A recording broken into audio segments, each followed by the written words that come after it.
En 2008, 2 ans après avoir réussi l'exploit de valider le ticket du Togo pour la première Coupe du Monde de son histoire, le buteur Emmanuel Adebayor est alors en train de marcher sur l'Angleterre. Tottenham, City, United, le goléador fait trembler les filets des cadors de PL et s'impose alors aux yeux de tous comme l'une des meilleures gâchettes au monde. D'ailleurs, cette année-là, le meilleur joueur africain finira 12e au Ballon d'Or, sauf que pourtant, si sur le papier cette histoire est belle, et malheureusement, elle n'a rien à voir avec les success stories classiques, car elle a un côté très sombre. En fait, pendant des années, en plus de lutter sur le terrain face à ses adversaires, Manu a aussi dû, en coulisses, faire face à une famille toxique qui l'a racketté, l'a même poussé à envisager le suicide. Ils m'ont mis couteau sur ma gorge à Monaco. Avant, finalement, de ruiner la fin de sa carrière. Bref, installe-toi parce qu'aujourd'hui je te raconte cette histoire, l'histoire d'un joueur pas comme les autres, celle de la légende africaine, Emmanuel Adebayor.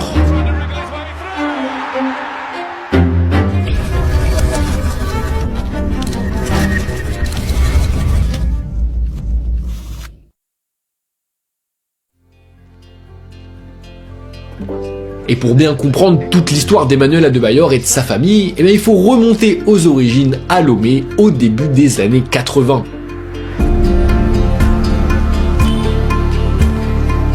C'est là que Sheyi Emmanuel Adebayor va naître, grandit, sauf que son enfance c'est pas vraiment la folie. En fait sa famille d'origine nigériane vit dans une extrême pauvreté, ils ont pas d'électricité, ils ont pas de toilette, leur toit est troué donc quand il pleut c'est vraiment la galère.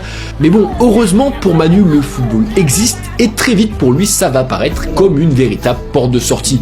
L'envie de la gagne, de sortir ma famille de la pauvreté c'était l'envie qui me boostait à chaque matin quand je me réveillais. Je dois sortir ma famille de la pauvreté, je dois sortir ma communauté de la pauvreté, voilà.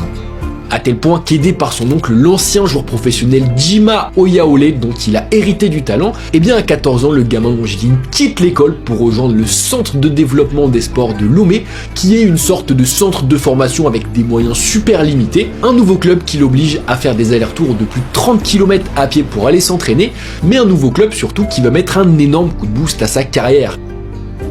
Car grâce à ses excellentes performances sous le maillot du CDS, celui qu'on surnomme le nouveau Kanu par sa ressemblance physique et technique avec l'attaquant nigérien, intègre très vite les équipes de jeunes de la sélection togolaise, participe même à plusieurs tournois étrangers qui lui permettent de devenir une véritable star dans sa ville, et surtout il tape dans l'œil de plusieurs recruteurs européens, dont ceux de l'Ajax mais aussi du FC Metz, qu'il choisit déconcentré par un contexte familial des plus délétères. Il a fallu que je tape du poing sur la table, parce que dans la famille africaine, dès qu'il y a de l'argent, tout le monde fait ce qu'il veut. Personne ne veut travailler, mais tout le monde veut être le patron. J'ai même été obligé d'aller en guerre contre mon grand frère, ma grande sœur ou ma mère, afin de réaliser ce que je voulais. Et ouais, la thune c'est souvent la source de tous les maux, tous les problèmes. Et malheureusement pour Adebayor qui vient d'un milieu extrêmement défavorisé, ses premiers soucis avec sa famille liés à l'argent, c'est alors que le début et ça va s'empirer saison après saison. Mais bon ça, on y reviendra plus tard. Parce que pour le moment, sur le pré, le jeune Togolais brille au centre de formation malgré quelques soucis dans la finition. Au pays, il est déjà considéré comme le futur de la sélection, à tel point d'ailleurs qu'en 2000, à tout juste 16 ans, Adebayor découvre le frisson de l'hymne national. C'est dire quand même l'attente qu'il y avait autour de celui qui la saison suivante va mener les Messins jusqu'en finale de la Coupe Gambardella. Une finale qu'il suivra malheureusement des tribunes après avoir été écarté par son coach en raison d'une indiscipline prémonitrice des saisons à venir. Mais bon, pour le moment, cet écart de comportement, c'est qu'un petit accident de parcours. Quand il joue, Adebayor est vraiment exceptionnel. Et d'ailleurs, face au talent génial du buteur, le coach de l'équipe A décide de le lancer dans le grand bain un soir de novembre 2001, au cours d'une saison qui voit Adebayor s'imposer très vite comme un titulaire indiscutable, mais qui voit aussi malheureusement son club, le FC Metz, prendre l'ascenseur direction la Ligue 2. Supporters, c'est un triste moment pour l'équipe de Metz.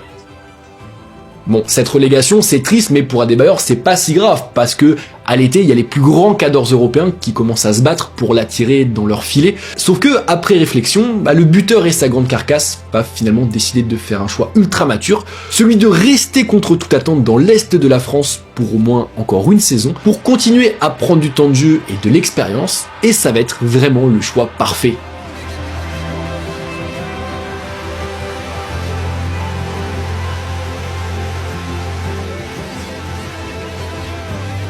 En 34 apparitions en D2, le buteur longilien score à 13 reprises et confirme alors qu'il a bel et bien le niveau pour jouer plus haut. Et ça tombe bien parce qu'au même moment, il y a une équipe qui cherche alors un joyau pour rajeunir la pointe de son attaque, l'AS Monaco de Didier Deschamps.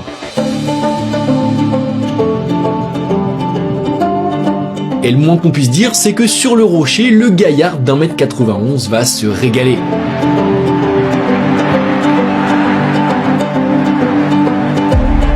À seulement 19 printemps, Manu fait trembler 8 fois les filets pour ses premiers pas en Ligue 1 et va surtout énormément apprendre aux côtés des Morientes, Dado Percho et autres Julie, tout en vivant de l'intérieur l'une des plus belles épopées de l'histoire du football français. Alors certes, entre les quarts et la finale, l'enfant de Lomé ne facturera que 5 petites minutes jouées, mais bon, quand même vivre ce parcours à 20 ans, ça lui permet de prendre pas mal d'expériences qui vont lui servir la saison suivante, lorsqu'il devient alors le buteur attitré du club de la Principauté, après le départ à l'été de Morientes et de Percho.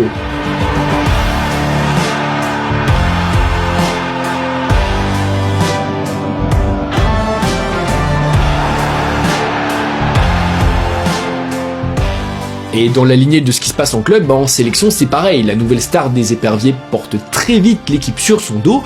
Il va même aller en qualif jusqu'à claquer 10 pions en 10 matchs pour offrir à sa terre natale le premier ticket de son histoire pour la Coupe du Monde, un exploit absolument XXL. That was the most celebrated event in my country. Remember, we have a small country. Especially when it comes to football-wise. We wanted to create history and obviously I was the key player, but without my teammates, nothing is possible. C'était magnifique, hein. Quand on est arrivé, il y a des joueurs qui ne comprenaient pas qu'on était à la Coupe du Monde. Parce que bon, je suis un amateur. Donc quand on arrive à la télé, il y avait plus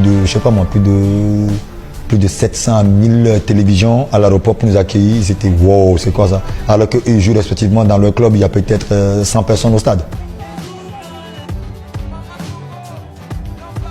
Ouais, vraiment l'histoire est magnifique, tout comme l'exploit de ce tout petit pays de football. Pour les Togolais, avoir la chance pendant ce mondial de se mesurer aux géants de l'équipe de France par exemple, c'est complètement fou. Au pays, Adebayor est alors déjà porté au rang des légendes nationales, sauf que dans sa famille, cette popularité énorme, ça va renforcer la jalousie qu'il a à son égard, et notamment de la part de son grand frère, Peter. Dès que tu deviens footballeur, dès que tu deviens célèbre, dès que tu commences à gagner un peu d'argent, tout change. Mon frère, même mère, ils m'ont mis couteau sur ma gorge à Monaco, dans mon canapé. Couteau sur la gorge. J'étais obligé de vider mon compte pour lui donner. Et ouais, les histoires de famille et d'argent, ça peut aller très très loin. On l'a vu avec la famille Pogba récemment, mais avec les Adebayor, c'était quand même à des niveaux assez terribles. Surtout que dans ce cas précis, ça va pas s'arrêter là. Parce que comme il le révélera des années plus tard, racketté par son frère, Adebayor envoie chaque semaine des sommes au Togo pour permettre aux siens de vivre décemment. Une maison est construite, des voitures sont achetées. Ça, c'est ma mère. Sauf que jamais ça va être suffisant, l'attaquant est harcelé continuellement, il est obligé de changer tous les mois de numéro de téléphone. Bref, on réclame toujours plus d'argent à la star de 20 ans, qui va dans le même temps commencer à quelque peu perdre les pédales. Car à l'été 2005, après sa bonne deuxième saison monégasque, Adé, qui souhaite absolument une augmentation de son salaire, va aller au bras de fer avec ses dirigeants, il va même se faire écarter du groupe pour le match de reprise, avant en janvier suivant de se mettre le vestiaire togolais à dos, tout comme son nouveau sélectionneur, en raison de son comportement de star, de son comportement d'enfant beaucoup trop gâté. En fait, pour t'expliquer ce qui s'est passé, absent lors du stage de préparation, l'attaquant monégasque arrive en claquette clairement au rassemblement pour la CAN, sauf qu'il va pas supporter que le coach hésite à le mettre sur le banc face au Congo, et donc à la fin d'une rencontre qu'il refuse finalement de démarrer, Adebayor menace de quitter la CAN avant la fin, ce qui va provoquer un tollé national. Nous n'avons pas besoin de lui, il n'a qu'à partir, il n'a pas trahi ses coéquipiers, mais tout le peuple togolais, tout le monde lui en veut. Ça fait 3 semaines qu'on ne le voit pas, on ne le voit jamais et il vient faire son cinéma. Il pense qu'il a sa place garantie, que le fait d'être Adebayor lui accorde tous les droits. Quand on lui parle, il n'écoute personne, même les dirigeants, il se moque de tout le monde. Peut-être que l'argent lui monte à la tête. Et tu m'étonnes, un entourage ultra toxique, des performances moins bonnes avec l'ASM et un caractère aussi un peu prétentieux, on va pas se mentir. À ce moment-là, clairement, Emmanuel, il commence à réunir tous les ingrédients pour peu à peu transformer sa prometteuse carrière en flop, en gâchis. En tout cas, il est vraiment sur l'autoroute pour rater sa carrière, sauf qu'à l'hiver, il y a un appel qui va tout changer, qui va changer cette trajectoire, celui d'Arsène Wenger.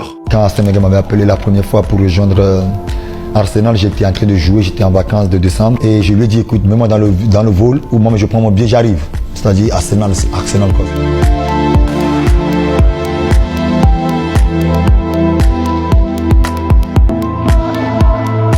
À tout juste 21 ans donc, Emmanuel Adebayor réalise un nouveau rêve puisqu'il fait ses valises direction le championnat le plus compétitif de la planète. En plus de ça, il rejoint pas n'importe quelle équipe parce qu'il s'engage quand même avec les vice-champions d'Europe en titre. Pour le gamin de Lomé qu'il était, c'est vraiment un accomplissement de fou. Et si ses débuts sont logiquement tâtonnants, pour un jeune homme encore un peu trop frêle et un peu trop maladroit devant la cage, eh bien le numéro 25 des Gunners, un numéro en hommage à son idole Kanu, va doubler, puis redoubler de travail à l'entraînement, puis en salle de muscu, des séances supplémentaires qui lui permettent de s'épaissir, de prendre en puissance et de progresser dans le jeu pour faire taire lors de l'exercice 07-08 toutes les critiques à son égard.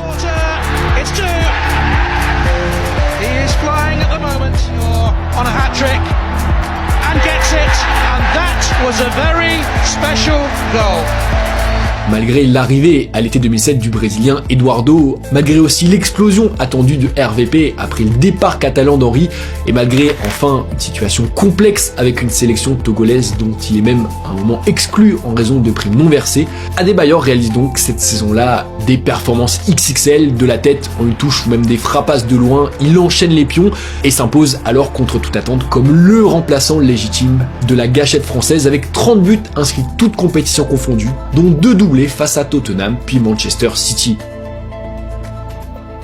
Et clairement, à l'issue de cette saison, Adé, à 24 ans, semble alors être enfin devenu l'attaquant qu'il rêvait d'être, l'un des tout meilleurs en Europe et dans le monde. D'ailleurs, logiquement, il est élu Ballon d'Or africain, une première dans l'histoire pour un Togolais.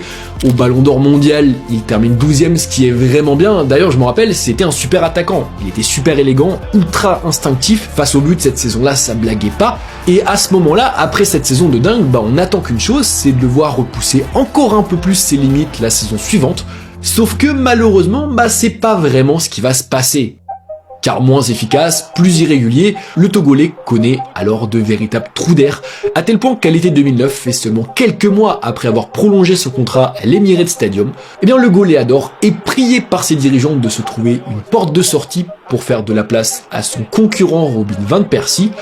Une situation qui va bien entendu très mal vivre et qui va donner lieu à un transfert de 29 millions d'euros du Togolais vers Manchester City, ainsi que, quelques semaines plus tard, à l'une des célébrations les plus iconiques de l'histoire du football.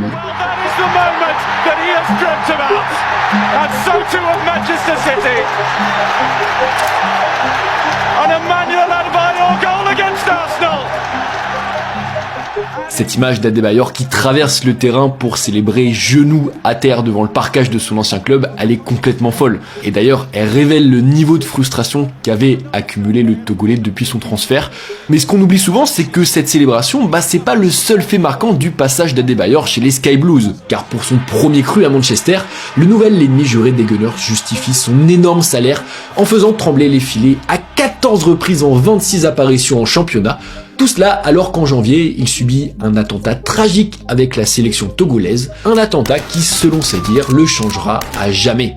Le Togo ne participera pas à la Coupe d'Afrique des Nations. L'attaque à la mitraillette hier du bus qui transportait en Angola la sélection togolaise a coûté la vie au chauffeur et à 2 membres de l'encadrement.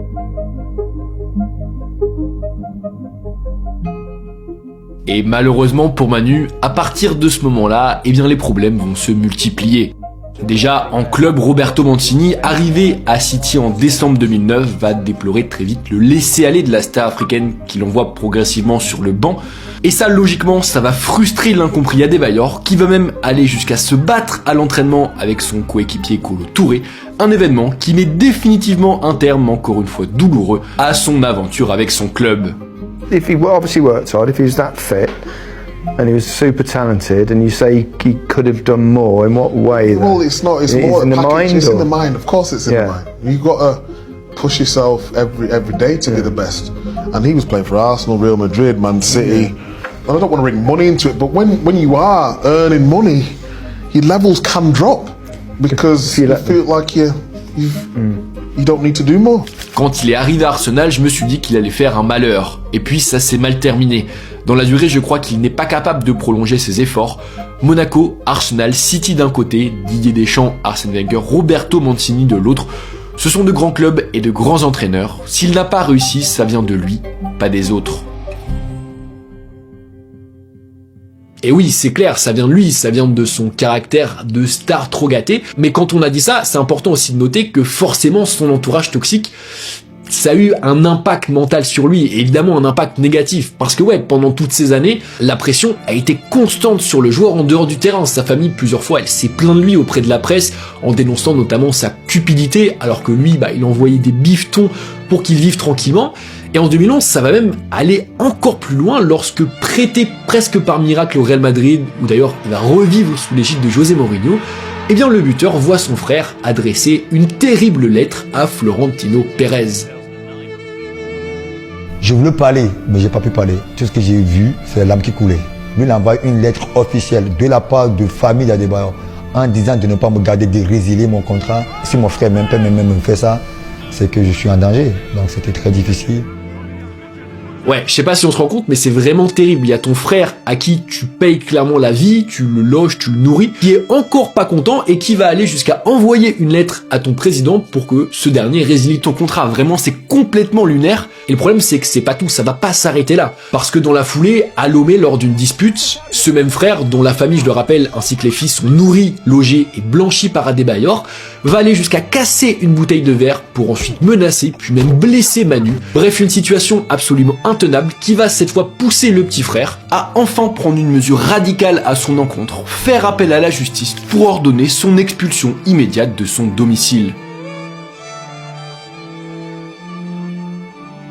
Mais bon, malheureusement, le mal, il est déjà bien trop profond. Après des années d'harcèlement et de raquettes, le Togolais, il peine alors à se concentrer pleinement sur son football et surtout à enchaîner les semaines à un niveau qui aurait dû constamment être le sien. Et à l'été, malgré de bonnes performances et une danse légendaire d'ailleurs avec CR7, quelle image de fou, eh bien le Real ne lève pas l'option d'achat de l'enfant de Lomé qui rentre en Angleterre puis s'engage à Tottenham, où comme à son habitude, après un super premier cru, il retrouve la forme entourée des Bale, des Modric et des Van der Vaart, eh bien le Togolais s'éteint très vite.